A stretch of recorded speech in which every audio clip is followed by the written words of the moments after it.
ब्रह्ममुरारिसुरार्चितलिङ्गं निर्मलभासितशोभितलिङ्गं जन्मजदुःखविनाशकलिङ्गं तत्प्रणमामि सदा शिवलिङ्गं देवमुनिप्रवरार्चितलिङ्गं कामदहनकरुणाकरलिङ्गं रावणदर्पविनाशनलिङ्गं तत्प्रणमामि सदा शिवलिङ्गं सर्वसुगन्धसुलेपितलिङ्गं बुद्धिविवर्धनकारणलिङ्गं सिद्धसुरासुरवन्दितलिङ्गं तत्प्रणमामि सदा शिवलिङ्गं कनकमहाफणिभूषितलिङ्गं फणिपतिवेष्टितशोभितलिङ्गं दक्षसुयज्ञविनाशनलिङ्गं तत्प्रणमामि सदा शिवलिङ्गं कुङ्कुमचन्दनलेपितलिङ्गं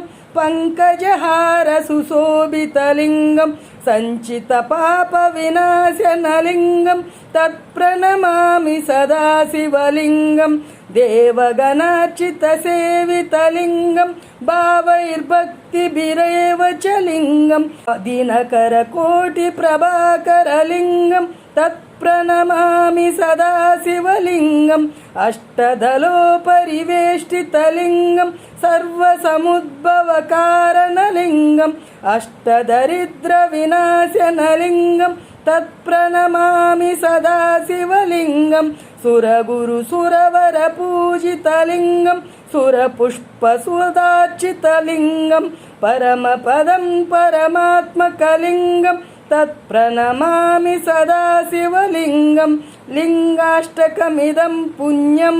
यः पठेत् शिवसन्निधौ शिवलोकमवाप्नोति